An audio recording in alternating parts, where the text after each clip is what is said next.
Welcome to Advisor Talk with Frank LaRosa. Brought to you by Elite Consulting Partners, it's the only podcast offering unfiltered guidance and direct advice for all things concerning financial advisors, RIAs, and the practitioners in the wealth management business. Learn more and subscribe today at eliteconsultingpartners.com/podcast. And now, here's your host, Frank LaRosa. Hey everybody, welcome to Advisor Talk with Frank LaRosa. I am your host, Frank LaRosa, and I am joined again by the Vice President of Elite Consulting Partners, Stacey Frank.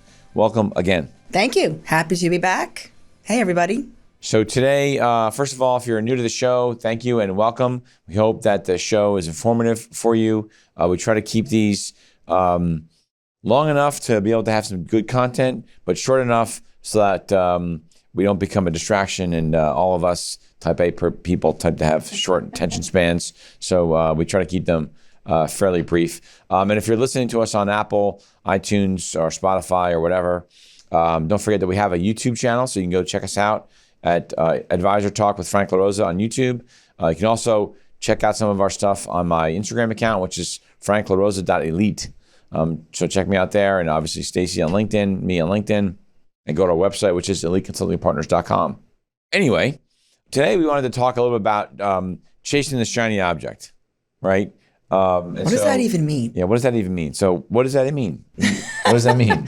It means, well, in my world, not being drawn or clogged or mistaken to make a decision about something where you don't really know the facts. Don't always act on emotion, following, the red dress, the shiny object, the best thing in today's world.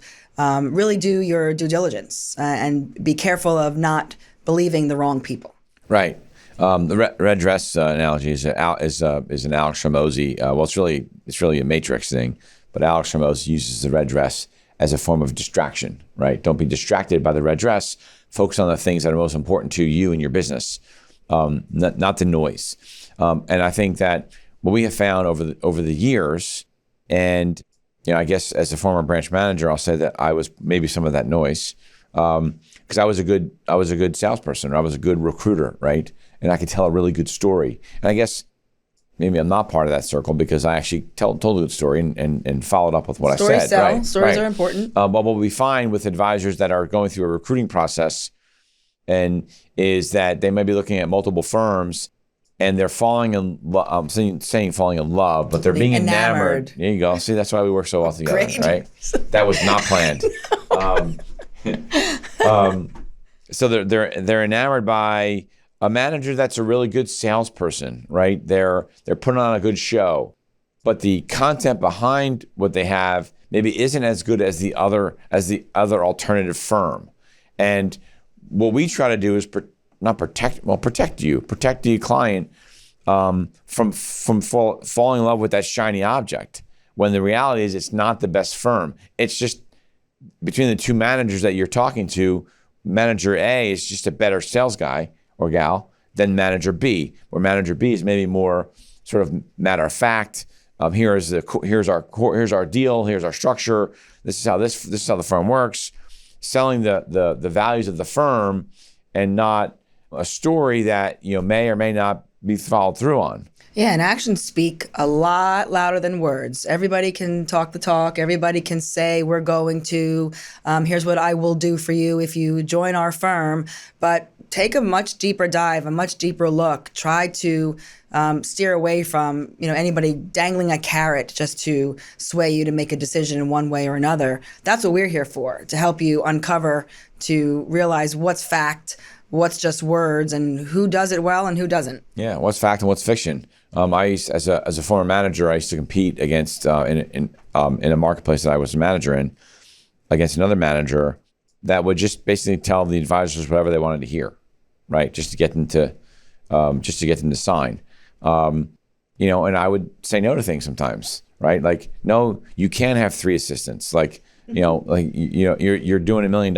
You can't have 3 assistants, because then I would have to give 3 assistants to my corner office guys that are doing $4 or $5 million. So just being honest there.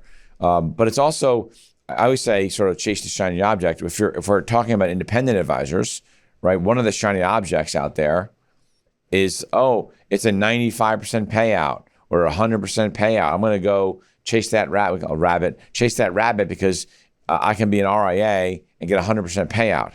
Not really. Like, yes, it might be 100%, payout on the revenue, but then there's all sorts of costs involved there.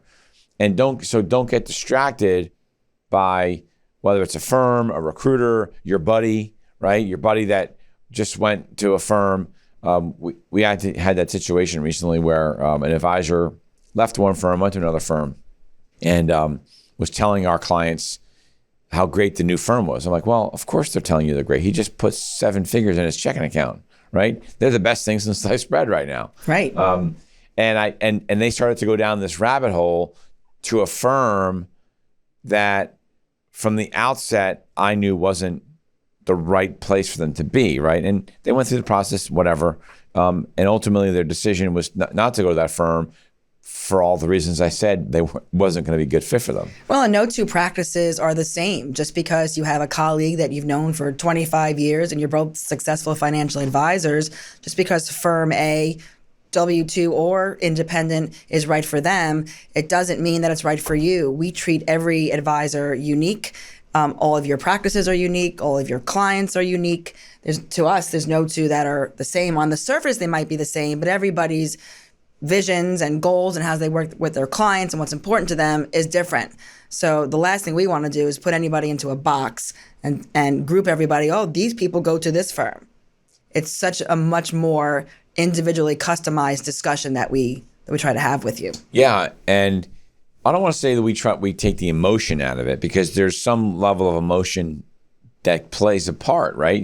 Definitely. You want to feel, which for type A people is maybe uncomfortable, but you want to feel connected to the firm and the people that you're going to be working with, right? But you have to learn how to separate, at some point, emotion from facts, right? We were working with a firm. It was a practice run by, it was an all-female practice. They were phenomenal, multi-million-dollar team. And she kept saying, I feel like she kept having those conversations. We could tell that she liked one firm over the other, but she was still fighting the emotional side of it, right? Because the other firm, I'll call it firm B, was putting the hard press on her, right? Coming at her with more money and all this other stuff. And we basically had to get on a phone call with her, and I basically just said to her, well, what does your gut tell you? How do you feel about one firm or another? And she says, well, I feel like firm A is where I want to be. And I said, well, then that's where you should go. Right. Let's see what we can do to help you get there. Let's see where there's wiggle room to maybe make you feel more welcomed, accommodated. That's where we... Right. And so it's a little bit of a dance. And where we see advisors get into trouble, not get into trouble, but they make their lives more complicated than they need to be. Make a decision for not the right, genuine reason. That's what we're trying to make them, help them to figure out. When you're going through a process, you need to be okay. Sometimes firms will not say yes right out of the gate on something. Really a good manager will not just say yes to everything and then say, well, let me go check on it, right? A good manager will say, let me look into it before I give you a commitment, right, that we're going to put in writing. Let me go check on it. And what I've seen happen is you're talking to somebody and they're, yes, oh, we'll do that. We'll give you that. Oh, you can totally do that, right? And behind the scenes, they're going, oh, shit, I hope I can do those things, right? Right, like don't let that be a deal breaker. Don't let the way we give you a payout in a certain way that you're not happy with, don't let that be the deal breaker, even though that's what we do with all of our advisors. Right. That's where we come in to say, because they know they might not be able to do it. Meanwhile, then you go 6 months in, right? And all of a sudden they come back to you, and what they're hoping is that in the 11th hour, right, that you've sort of made your commitment to them and you've emotionally committed to that firm. Like in the 11th hour, they come back to you and say, I know I said we can do this, we can't. But listen, you're already committed, you're already down the road, we'll work through it. That's what they're hoping. Right, or maybe try to find it find the solution somewhere else. Yeah. So I can't do it with the payout, but I can do it with these other things. But in reality, that's not what you wanted in the first place. So that's where we can come in, sort of play good cop and bad cop. Yeah. And look, maybe that's the solution, right? Yeah. Like, as a manager, I was a former manager. That's what I had the ability to do. I had the ability to control my P&L, so I could add extra marketing money. I could do some things above and beyond the deal. Be creative. Right. Yeah. But those things were discussed ahead of time, right? And so you want to make sure that you are, again, you're following the right shiny object, right? And you've never, most people have that we talk to, maybe they've moved once, but it was years ago. This is what we do every single day. We talk to dozens and dozens, thousands, right? Thousands of advisors. We talk to firms all the time. We talk to different branch managers. We talk to different branch managers in different parts of the country that structure deals differently for their advisors. And so we're able to sort of unify those things, because you might be working with a local manager that isn't as connected to I'll say New York, but connected to the headquarters, right? Or maybe isn't as aggressive a recruiter than some of the other managers at that firm. So they may not know how aggressive they can be on a deal or the things that they can do. And we can come back to, not just you, we come back to the manager and say, hey, John, I was working with Bill on the East Coast, and we just did a deal that had this, and this in the components in the deal. Can you do something like that? And they'll be like, well, that's interesting. Let me go check. And that's how we do things. But it's just really important that you have some level of guidance. And this message, this red flag of don't chase a shiny object. It's really about doing your homework, using the facts. Not all 90% payouts are created equally, right? It sounds great, 90%, 95%. Wow, that's amazing. I'm at 40% now, right? Right. Sometimes 90 can be better than 95, and so we have the tools to show you where that comes from. What does that look like? Right. Like we work with two different firms, and one firm comes in, and they're both good firms. One firm comes in and they're in the 90s, right? That's their starting payout. But then there's some admin fees and different things that are involved. It gets you down to a certain number. I'll just call it 80-ish%. We work with another firm, another large firm, and they've simplified it, and they'll say to you, you're at 80%. But everything's bundled together. Everything's bundled. And the problem that we run into sometimes with our clients is they hear the initial offer of 80%, and they go, yeah, but that other firm's at 92%, right? Right. So why do you want me to talk to a firm that's only paying me 80%? Because it can actually be better, right? You have to get into the weeds. Right. And that's where we come in. That's where we come in from an unbiased view. I say we don't care where you end up. We do care where you end up, but you have to go to that place and be happy and be excited and call us in a year and say, oh my gosh, I never could have done that without you and your team. That's the excitement for us. Right. So we have to help you get there. We can't get it wrong. Yeah, and it's really our job to make sure that you don't go chasing the shiny object or going down a rabbit hole. And like Stacey said, we don't care where you go, but we do care where you go. Meaning that if there's four or five firms that we're having you talk to, we're not going to have a client talk to a shitty firm, right? And we're going to guide our clients on, hey, here are 4 firms that we think on the surface are good firms for you. Yeah, check the most boxes. Right. This one I think is right now where, based on what you've told us, where I think makes the most sense. But let's go through that process, because you may go through that process and you may like one of the other firms better for different reasons, and that's okay. Like this is where I say we don't care.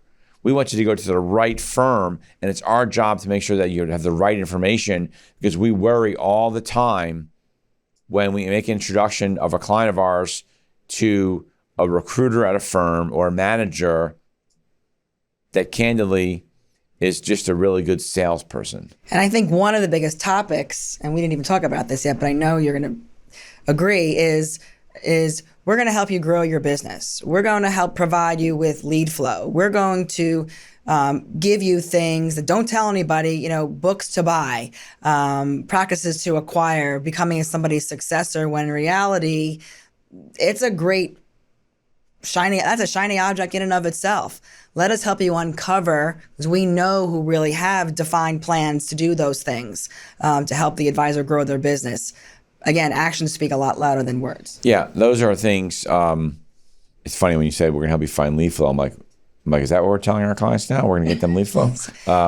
No, but I see this a lot with in the retail space, where managers will say, well, come to my office and I'm going to help you grow your business because I'll help you buy some businesses. The problem with that is there's a finite number of advisors that he can offer that to, right? That's right. In their marketplace. So how do you deliver on that? Right. I've seen many advisors make moves. One personal situation where the advisor went to a certain firm and was promised to be somebody's successor, and they're still waiting in many situations. So again, dig deep into those things, or allow us to do that for you. We know the tough questions to ask. We know where hey, prove it to us. Show us how you're going to provide that to our advisor client. Right. Make sure that you're choosing the firm that you're choosing for the right reasons. Right. Look, there may be some firms that do have opportunities for succession and all that other stuff. Right. There are. Right. But make sure that aside from that component of it, it's still the right firm for you. Meaning, in the absence of that book that you're going to buy, is that still a good firm for you to go work for? Right. Are your clients going to still be better off with that firm versus where they are today? Right. Look at it holistically. Right. And that's the research and the due diligence working with us that we help you accomplish. Not just, well, I heard about this succession opportunity, I'm going to go there. I heard about this large deal. It's multifaceted. There's so many layers that go along with that decision. I'll give you an example. Like I was working with a firm. Someone in senior leadership was basically holding out a $1 million book of business, right? So there was $1 million practice, but he was using it as a carrot for like a dozen or half a million, not a dozen, but basically in the marketplace as the reason why, as the recruiting tool, right? The problem with that is if you're talking to 5 advisors about that one practice, how's he going to tell the other 4 advisors that they're not getting the book of business after they've committed to join? Right, and especially those that have been there for 10 years, maybe thinking that that's my opportunity. I have the relationship. Right. And so that's a great point. Right. You have to think about, if the shoe was on the other foot, you might be coming over because they're waving a book in front of you. But once you're there for 5 or 6 years, how's that going to work? Is the manager going to give you that book, or is he going to use the next book up to go recruit the next guy? As a recruiting tool. Right. As the shiny object. As the shiny object. That's like the ultimate shiny object. I have a book for you. Come get it. Right. That's totally the ultimate shiny object. Right. Well, I always like to say you're not buying a car. It's not a transaction. You're taking on someone's livelihood, their clients, their emotions, their feelings, their finances, all those things we talk about. It's super important. So those are some of the things that we really pay attention to. So if you want some great advice and you want to maybe talk to someone who has a master's degree in psychology, and you're really looking to, and maybe you're struggling with this idea, and you're looking for some guidance and advice, my suggestion is to give Stacey a call. You can reach her at 856-316-7736. Next time you'll quiz you on it. Or you can give me a call at 856-316-4651. You can also shoot Stacey an email at Stacey at Elite Consulting Partners. That's Stacey with an E. Don't forget the E. I'll have to start putting it on your business card. Stacey, don't forget the E. Stacey, don't forget the E. Anyway, so we hope this helped. Listen, we don't advertise. We have firms that want to advertise on our show, and we tell them no, it's not a good look for us. So all I'd ask you is to forward this to, if you have somebody that you're talking to and you think they're about to make a move, or they're talking about looking around and are unsure what to do, just send them our podcast. That would be a way for you to pay it forward. We're paying it forward by trying to help our advisors as best we can. And don't forget to go to iTunes and subscribe, leave a comment. I appreciate all the information. Shoot me an email at frank@eliteconsultingpartners.com if you have any ideas on topics and ideas you want to hear about on the show. We'll be happy to do that. And more importantly, don't forget to follow me on Instagram, which is franklarosa.elite. I crossed 50,000 followers this week. My goal by the end of the year is 100. I'm excited. I like goals and game. It's like gamification for me. But we have a lot of great content on there. We post our podcast on there. We also post some other great content I think that everybody needs in financial services, just to help motivate you and get your mind right. We've done some great podcasts recently, and we're really excited about some of the content that we're bringing to the audience. So anyway, thanks a lot for joining us, and we'll see you next time. Thanks. Thanks for listening to Advisor Talk with Frank LaRosa. If you're looking for more advice or solutions on any topics in the financial services industry, or you just want to subscribe to our podcast, head on over to eliteconsultingpartners.com/podcasts.